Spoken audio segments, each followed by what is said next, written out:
The first formally recognized or organized black regiment in the Civil War was known as the 1st South Carolina Volunteers. It was organized entirely and exclusively among freed slaves along the Sea Islands of South Carolina. It had an amazing non-commissioned officer whose name was Prince Rivers.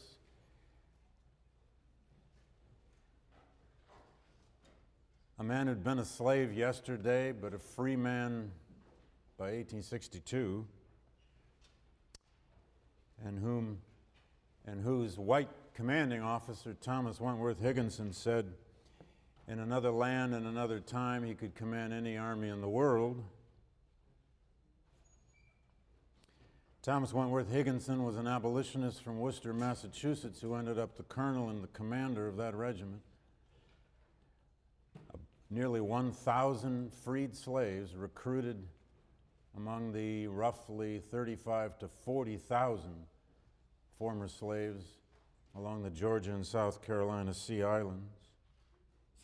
Higginson went on to write a great book about it called Army Life in a Black Regiment. And among the remarkable descriptions he left in that classic is this description from Thanksgiving Day, 1862, so it's November 62. The preliminary Emancipation Proclamation is in place, but the final Emancipation Proclamation hasn't quite happened yet. It was actually the first formally, legally, federally recognized Thanksgiving Day, so decreed by Abraham Lincoln. And Higginson had his headquarters in an old plantation house. He looked out of broken windows at this abandoned plantation in the Sea Islands through what he described as the great avenues of great live oaks, and he observed that, quote, "All this is the universal southern panorama, but 5 minutes walk beyond the hovels and the live oaks will bring one to something so un-southern that the whole southern coast at this moment trembles at the suggestion of such a thing, a camp of a regiment of freed slaves." Almost 2 years later, one of those freed slaves named George Hatton wrote a couple letters from the front. George Hatton was a former slave. He had lived part of his life in Washington, D.C., part of his life in Virginia, North Carolina. He'd been around. He was at this point, by April of 1864, a non-commissioned sergeant in Company C, 1st Regiment, United States Colored Troops. They were encamped near New Bern, North Carolina. And he sat down to write a letter to reflect upon the circumstance that he found himself in. Hatton, his fellow soldiers and their families had lived generations as slaves. And this is what he wrote. He says, "Though the government openly declared that it did not want the Negroes in this conflict, I look around me and see hundreds of colored men armed and ready to defend the government at any moment. And such are my feelings that I can only say, the fetters have fallen, our bondage is over." A month later, Hatton's regiment was encamped near Jamestown, Virginia, and he didn't miss the irony of being at Jamestown, founding site of Virginia. And into his lines came several black freed women who all declared they had recently been severely whipped by a master. Members of Hatton's company managed to capture that slave owner, a Mr. Clayton, the man who had allegedly administered the beatings on these women. The white Virginian was stripped to the waist. He was tied to a tree, and he was given 20 lashes by one of his own former slaves, a man named William Harris, who was now a member of the Union Army. In turn, each of the women that Clayton had beaten were given the whip and their chance to lay the lash on the slaveholder's back.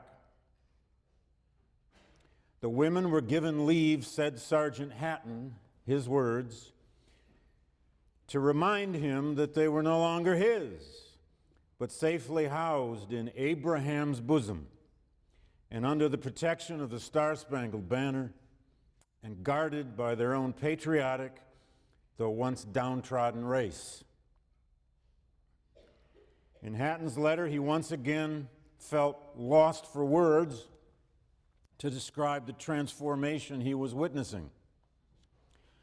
"Oh, that I had the tongue to express my feelings," he wrote, "while standing on the banks of the James River on the soil of old Virginia, the mother state of slavery, as a witness of such a sudden reverse.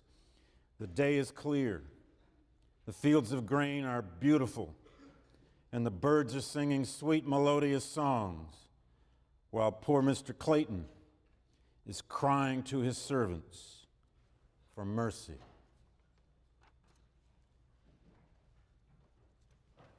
That's a revolution, described in the words of a former slave, words that were trying to capture the transformations of history at the same time his actions were trying to transform history.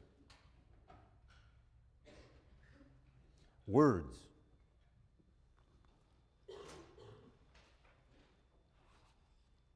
Now, we will forever debate in this society the meaning of the Emancipation Proclamation.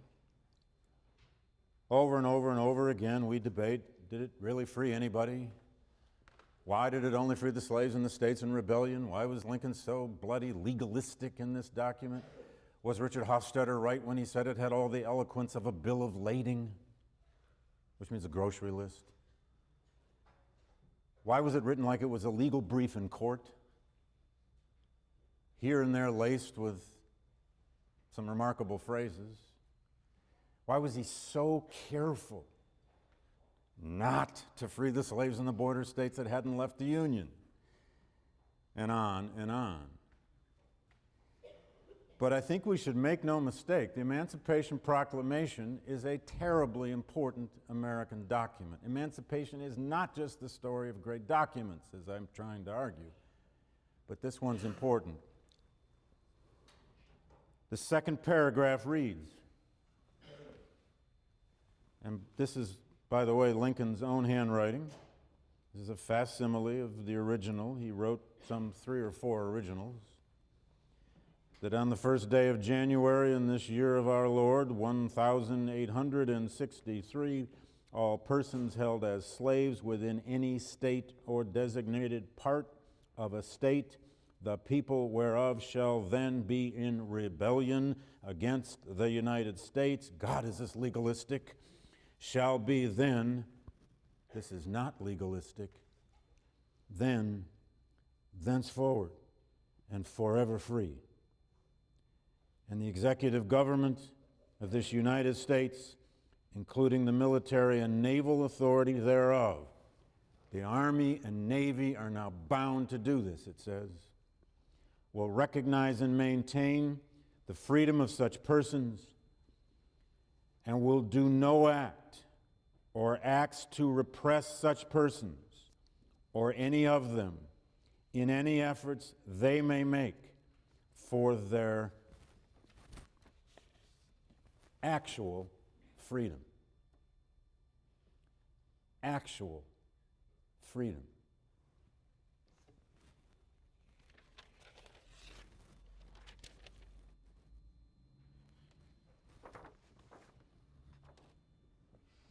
Now, yeah, it was a limited document. It didn't free as many slaves as the Second Confiscation Act had legally already set in motion. That's true. But this is the most important thing to remember about the Emancipation Proclamation. Most black folks didn't care about the details of it. What they cared about is that the United States government had acted and said they were going to be free. There were at least 4 immediate and visible effects of the proclamation once it went into effect on January 1st. Every forward step of the Union armies now would be, whether some of those officers liked it or not, a liberating step. Secondly, news of this proclamation, whatever the details and the fine print, would spread like wildfire, across the South. And it would bring about, there's no question, it will bring about increased activity, increased flight, increased movement toward Union lines by freed people where they can do it.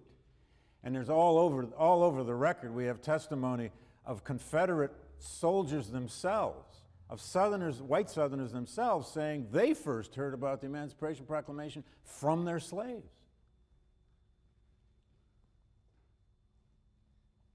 Third, it committed the United States government in the eyes of the world, and it's terribly important when we remember that Great Britain was on the verge of recognition of the Confederacy.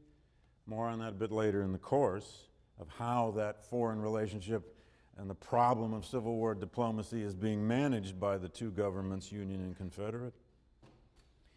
And fourth, on the second page of the Emancipation Proclamation, or is it the third, in another very legalistic paragraph, Lincoln formally authorizes once and for all, although it's already begun to happen, the recruitment of black men into the Union armies and navies. And it authorizes a formal process now to recruit black men to the Union uniform. And before the war will end, about 10% of all Union forces will be African Americans, approximately 180,000, 80% of whom were former slaves from the slave states. Now, in that fall of 1862, Frederick Douglass put down his cudgel that he'd been beating Lincoln with for a year in his editorials, and he beat him bitterly at times. At one point in late 61, he called Abraham Lincoln the most powerful slave catcher in the world. That was Douglass's opinion of that denial of asylum policy, which said fugitive slaves escaping Union lines had to be returned if their owners were loyal. Douglass, like many others, saw the nonsense in that policy early on. Douglass finally put down the cudgel, and he said, with lovely irony, "It is really wonderful," said Frederick Douglass, "how all efforts to evade, postpone, and prevent its coming have been mocked and defied by the stupendous sweep of events. Its coming meaning black freedom." And I'd just say lastly, if add a fifth to that,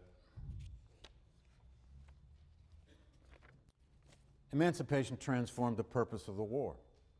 Emancipation, more than anything else, will make the Civil War a war of conquest, a war of near totality on both sides. And it meant now that this was going to be a war of conquest on the South's social and economic institutions, it meant it could probably only end in unconditional surrender.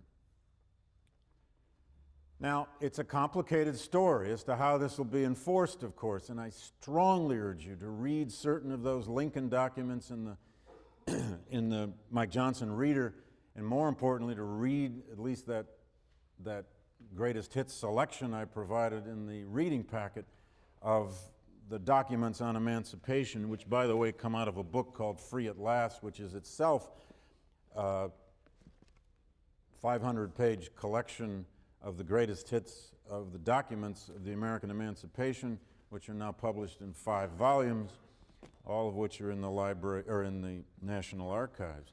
But one of those Lincoln documents I don't want you to miss, I said the other day, was the James Conkling letter. It comes in August of '63. One of the reasons that letter is interesting is that it shows us that though Lincoln could be one crafty politician, and whether emancipation will ever truly succeed in this war, of course, depends on the Union winning on the battlefield. It really depended on all those deaths at Gettysburg and at Vicksburg and so many other horrible places. And yes, it's true that large numbers of those Union soldiers who died didn't necessarily believe they were fighting to free slaves, nor did they even want to. But sometimes history is ahead of anyone's basic human individual motives, isn't it? But in this Conkling letter, so-called, it's a public letter that Lincoln mastered this presidential art of the public letter more than any previous president. And it was his version of the news conference, which didn't happen in those days. It was his version of an exclusive interview with Anderson Cooper, or whatever the hell it would be today. He wrote letters aimed at certain newspapers, which would then be reprinted across the country. This was a letter to James Conkling, a congressman from Illinois of his own party, who was opposing emancipation, who was at least wary of it and worried about it. The great worry about the emancipation policy, of course, was that white Northerners would not accept it. That white Northern soldiers would throw down their arms and say, I ain't fighting to free the slaves, I'm fighting to preserve the Union, thank you very much. Lincoln had that great fear himself. But God, read that letter. It's one of Lincoln's, it's Lincoln the ironist. It's also Lincoln the persuasive lawyer. On the second page of it, he says to Conkling, he's really saying this to white Northerners now, this letter got published everywhere. You dislike the Emancipation Proclamation, he says, and perhaps would have it retracted. You say it is unconstitutional. I think differently. I think the Constitution invests its commander-in-chief with the law of war in time of war. The most that can be said, if so much, is that the slaves are property. Is there, has there ever been, any question that by law of war, property, both of enemies and friends, may be taken when needed? So there's that argument. Whatever you think of the morality of this, folks, slaves are property of the enemy. I'm taking their assets. That's a legal argument. Then you go to the next page. He's also beginning to make there an argument. If you read that part of the letter carefully, it's an argument for total war, to unconditional surrender. And he's trying to condition public opinion for this. Then you go to the next page. You say you will not fight to free Negroes. Some of them seem willing to fight for you. But no matter. Fight you then, exclusively to save the Union. I issued the proclamation on purpose to aid you in saving the Union. Whenever you shall have conquered all resistance to the Union, if I shall urge you to continue fighting, it will be an apt time then for you to declare you will not fight to free Negroes. All right. Crawl into your cul-de-sac and say you're only fighting to save the Union, but here's another way to save the Union. And then he goes on. I thought that in your struggle for the Union, to whatever extent the Negroes should cease helping the enemy, to that extent it weakened the enemy in his resistance to you. Do you think differently? I thought that whatever Negroes can be got to do as soldiers leaves just so much less for white soldiers to do in saving the Union. Almost as if he's appealing to Conkling's racial self-interest. Does it appear otherwise to you? And then Lincoln says, but Negroes, like other people, act upon motives. Why should they do anything for us if we will do nothing for them? If they stake their lives for us, they must be prompted by the strongest motive, even the promise of freedom. And the promise being made must be kept. Okay. Blah, blah, blah. Lots of words, right? Words, words, words, words. Yeah. but meanings are almost always somewhere, somehow, embedded in words. Now, as I said, every forward step of the Union armies is going to be a liberating step, and I want to show just a quick map here to illustrate something. I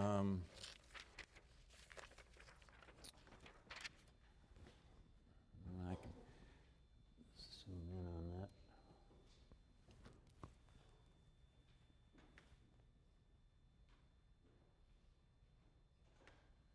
I hope you can see the colors here to some extent. The simple point of this map is this.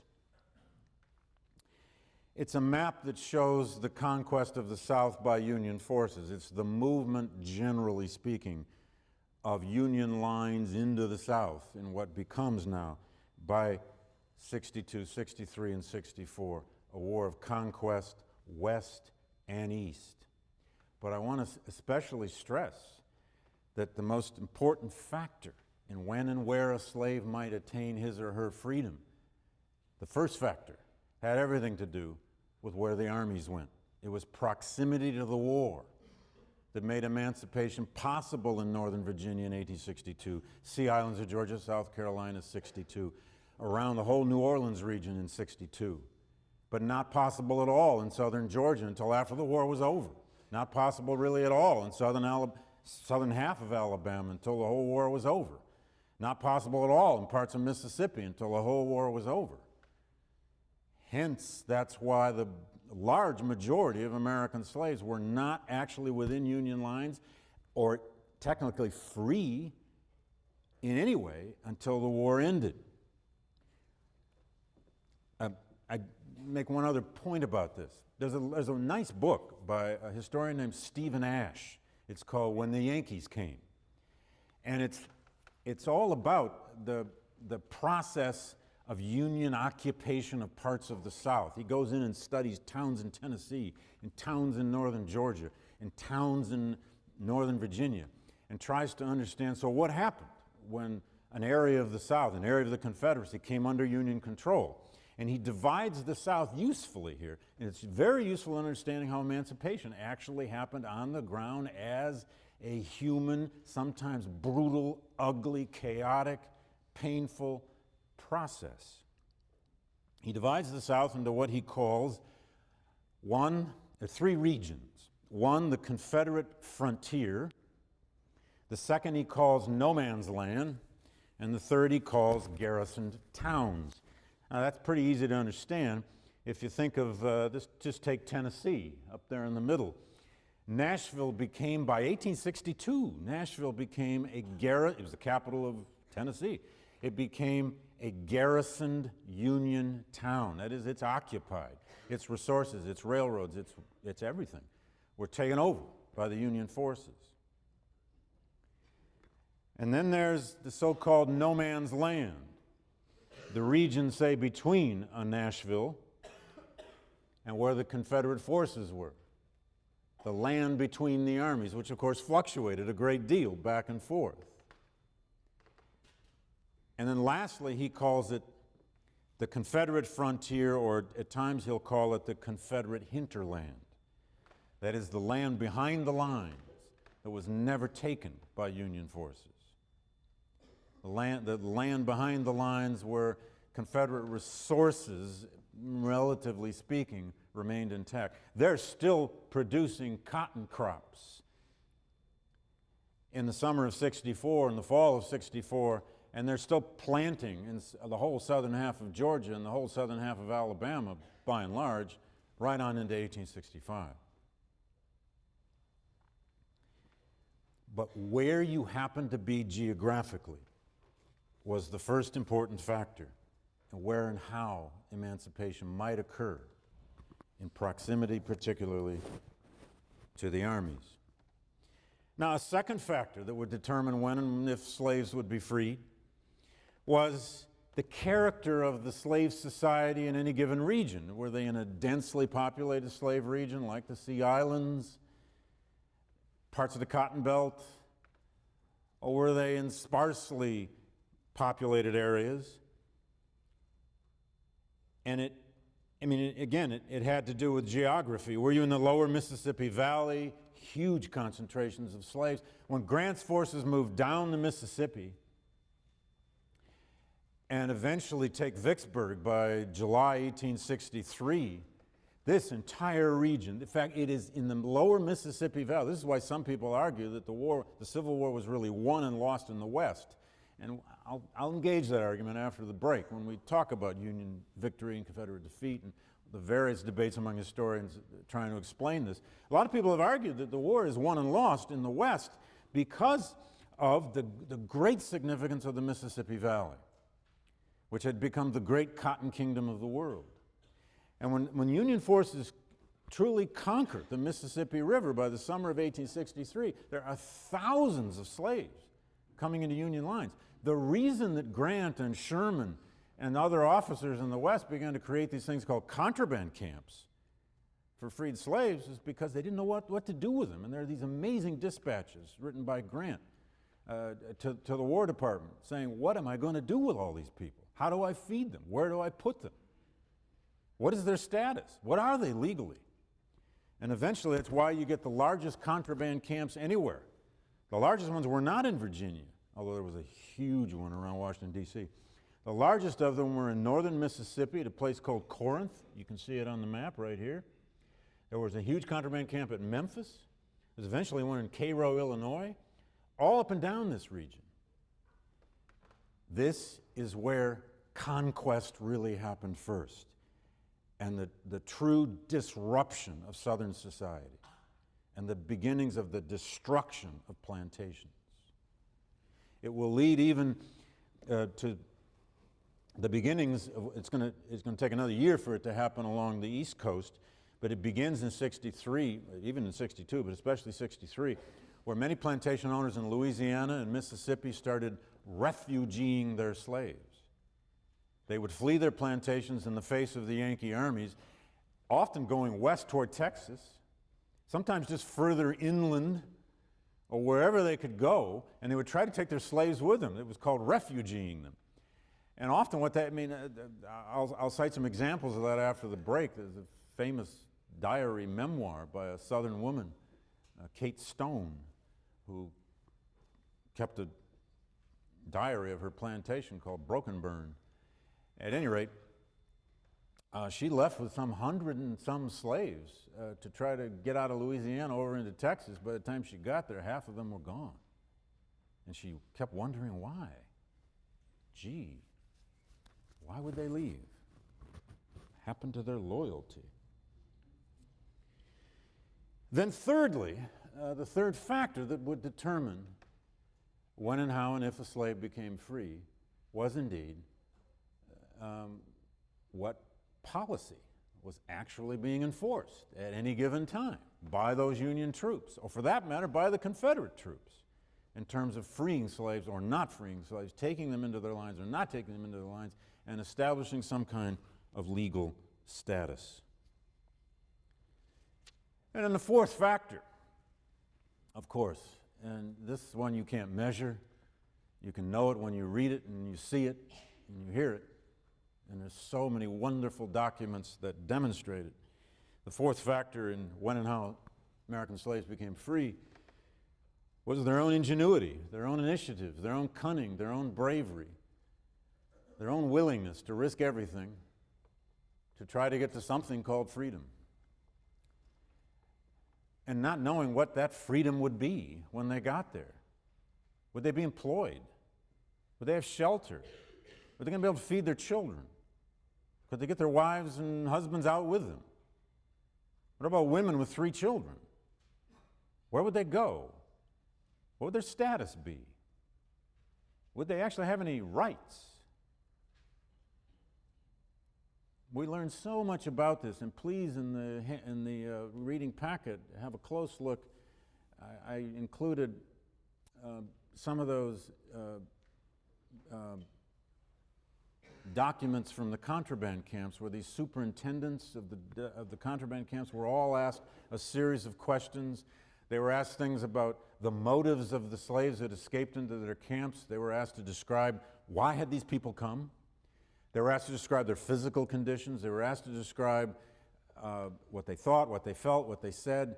And all these superintendents of all these contraband camps are just stunned at the way that black folk keep coming in spite of the hardships, half clothed, half fed, if that. And they're stunned at the religiosity of escaped slaves. These superintendents write back and they say, these people sing and they worship all night long. Strange. But almost to a man, these superintendents of contraband camps, when asked what were the motives, they simply fall back on the most basic of things. They say things like, they wanted their freedom.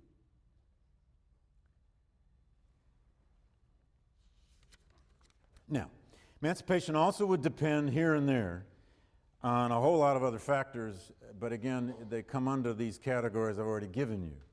The close proximity to the war.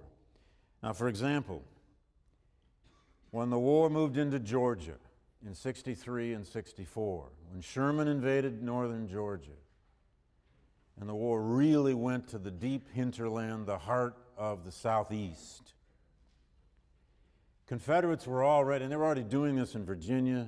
They were beginning to do it out in the West. They surely did it in the city of Mobile and other Confederate-held cities. Confederates had begun to employ or impress their slaves into service, thousands of them. About 3,000 slaves were put to work in Mobile, Alabama, building its fortifications. Slaves, hundreds upon hundreds of slaves were put to work building the fortifications of Richmond. An estimated 5,000 slaves were put to work building the fortifications all around Atlanta by late '63 to try to stop Sherman's advance. Very often they were hired out. That is, they were supposed to be paid, or their owners were supposed to be paid for their service. They were used as teamsters and nurses and cooks and boatmen and blacksmiths and laundresses and so on and so forth. If you saw a Confederate army from 1862 to '64, you'd see hundreds of black people. Well, and as those armies moved, sometimes those slaves had opportunities to flee. In the wake of battles, on any scale, some slaves would always flee. They were often used as the burial crews on both sides. They were also hired out, and this was really significant in Virginia, to the ironworks in Richmond. The Tredegar Ironworks at one point employed almost 4,000 slaves who tended to be hired out from the western parts of Massachusetts and the northern parts of North Carolina. That movement of people on this scale, movement of slaves, on this scale had never happened in the South. And in the midst of that movement, Linda Morgan wrote a fine book on emancipation in Virginia, and she showed this for the first time, that all this movement of hired out slaves to Richmond and other small ironworks, by the way, over in the Shenandoah Valley, meant a certain percentage of them began to flee and escape further north. They worked on railroad crews. It was estimated that in northern Georgia, during Sherman's campaign against Atlanta, that about 40% of all the women working as nurses in Confederate hospitals all over the state were slave women. That means they'd been taken off their plantations, their farms, or out of their domestic situations, wherever they were, and put to work in the hospitals. So, the point is, movement of the armies meant movement of slaves as well. And that moment of freedom, that moment of escape, that opportunity might come when you would least expect it. And that American slave had to make a choice every time. Do I go and risk everything, or do I not? Let me tell you one little story amidst that. It's the other half of this book I just did. It's a young slave named Wallace Turnage. He was born on a little tobacco farm in North Carolina in 1846, Greene County, North Carolina, sold by his indebted owner to a Richmond, Virginia slave trader named Hector Davis, who was one of the largest slave traders in the United States and kept enormous records. Spent about 6 months in 1860 working in the 3-story slave jail auction house in Richmond. His job every day was preparing the slaves in what was called the dressing room to take them out to the auction floor. And one day he simply told, "Boy, you're in the auction." And he was sold to an Alabama cotton planter named James Chalmers. 72 hours later by train, he found himself on a huge cotton operation near Pickensville, Alabama, which is right about there, right on the Mississippi border. Plantation with about 85 slaves. And the narrative he left us, which was discovered and lopped into my lap a few years ago, the extraordinary narrative he left is the story largely of his 5 attempts to escape in the midst of the war, from the age of 14 to 17. He was one passionate, half crazy, one might say, no doubt traumatized, teenage slave who just couldn't be controlled. He ran away 4 times into Mississippi, the second 2 of which, certainly at least, he was always trying to get up to northern Mississippi to get to the Union armies, which he knew had controlled the whole northern tier of Mississippi by late spring 1862. In fact, 3 of his escapes over there were really, he would always go up the Mobile and Ohio Railway line. At one time he was at large for 4.5 months, hiding in other slave cabins and hiding in woods and forests and gullies and wherever he could hide, and he was always captured. He was trying to actually get to Corinth and the big contraband camp in Corinth, and he almost made it on his 4th try. He kept being captured by slave patrols, Confederate patrols, and so on. His master would always come after him because he was so valuable. He'd been sold, by the way, for $950 the first time out of North Carolina. He was sold for $1,000 to old Chalmers in Richmond. And Chalmers now got fed up in early '63 of constantly trying to retrieve this kid. And he took him down to Mobile, Alabama, and sold him at the slave jail in Mobile in the spring of 1863 for $2,000. That's about the price today of a good Mercedes-Benz. Well, as opposed to a bad Mercedes-Benz, I'm not sure what that would be.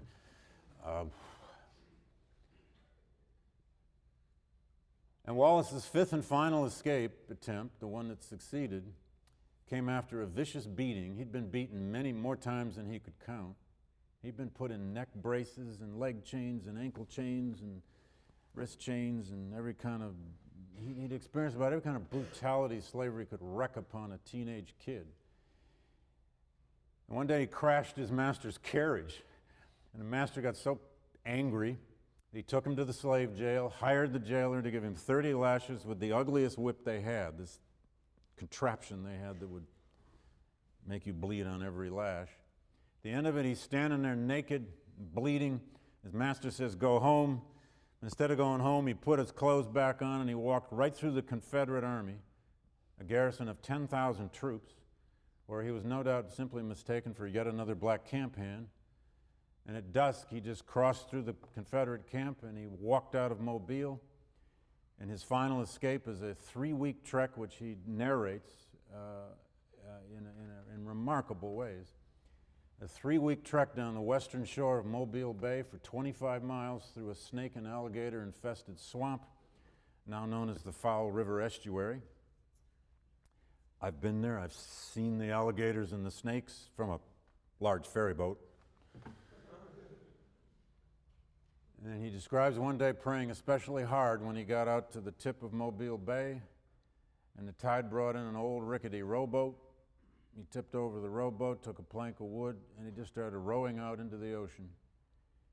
And in quite dramatic form, which is no doubt a little embellished, he describes how a wave is about to swamp his little boat, and he hears oars.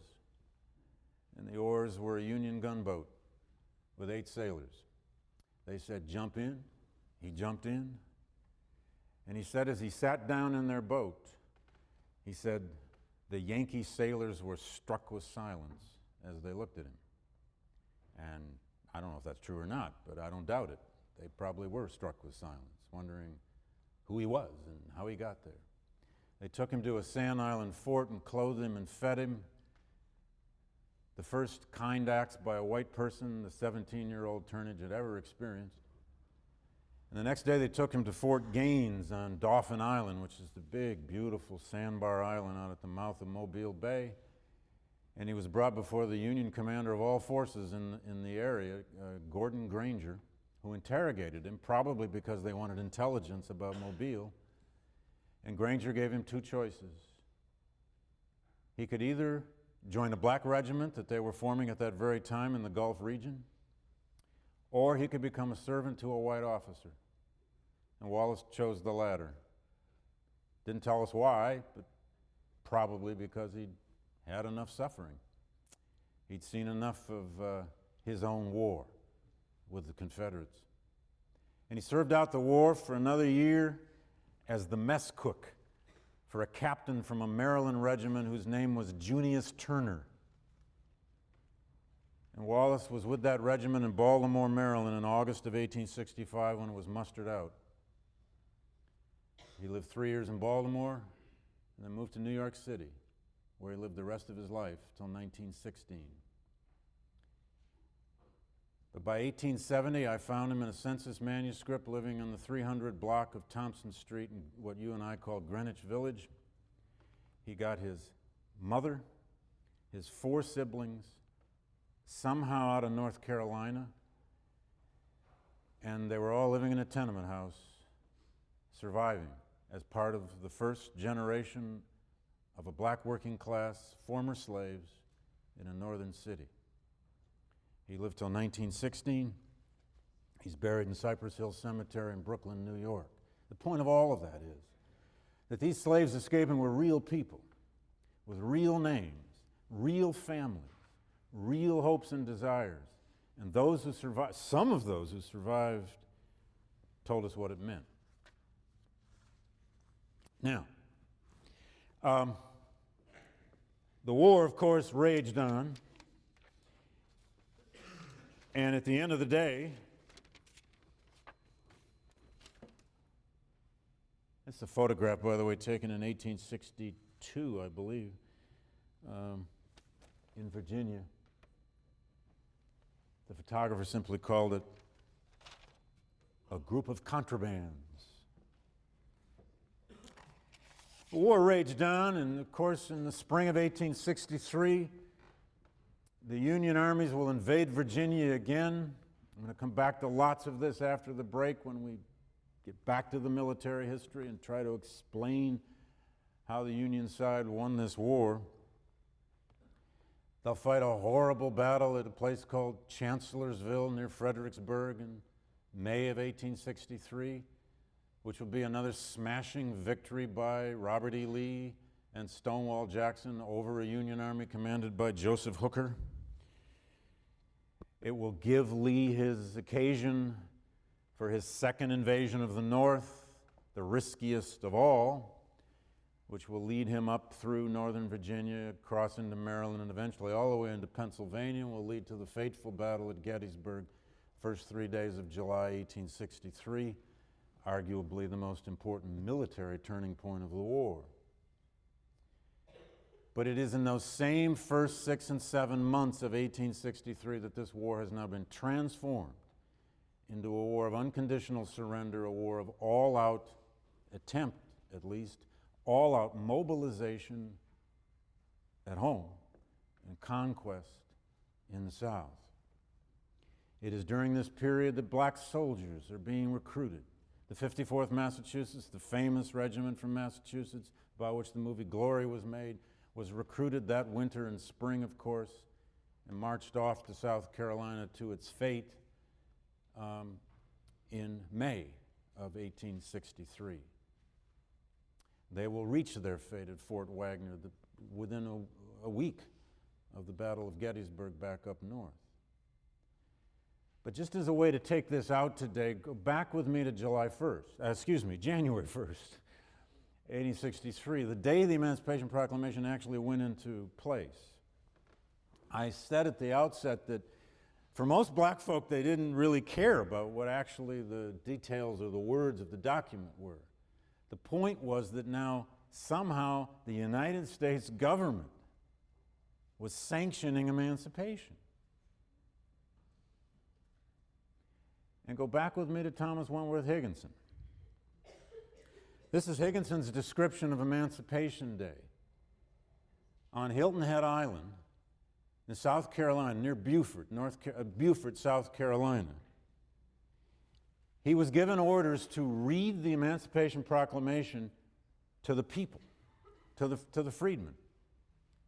And this, by the way, became a policy throughout the Union Army. Thousands of copies of the Emancipation Proclamation were given to Union officers who were ordered to spread it around the South. Higginson not only spread it, he held a ceremony. They built a little stage. And this is his description of what happened. He's describing the scene. All this was according to the program, writes Higginson. Then followed an incident so simple and so touching, so utterly unexpected and startling, that I can scarcely believe it on recalling it, though it gave the keynote to the whole day.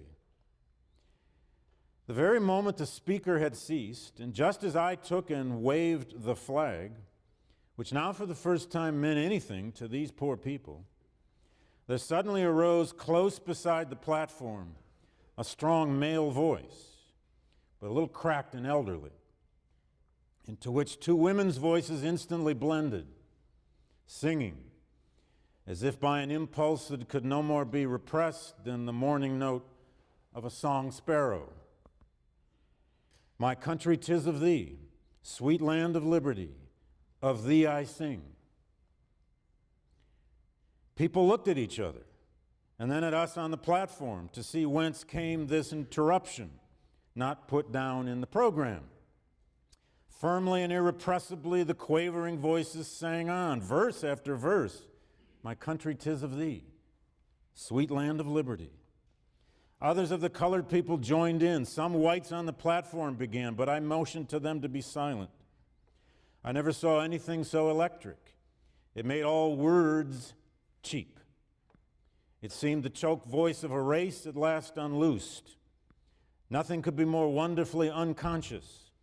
Art could not have dreamed of a tribute to the day of Jubilee that should be so affecting. History will not believe it. And when I came to speak of it after it was ended, tears were everywhere. If you could have heard how quaint and innocent it all was. Just think of it. The first day they'd ever had a country. The first flag they'd ever seen which promised anything to their people. And here, while mere spectators stood in silence, waiting for my stupid words, these simple souls burst out in their lay, as if they were by their own hearths at home. When they stopped, there was nothing to do but to try to speak. And I went on. But the life of that whole day was in those unknown people's simple song. Have a good spring break.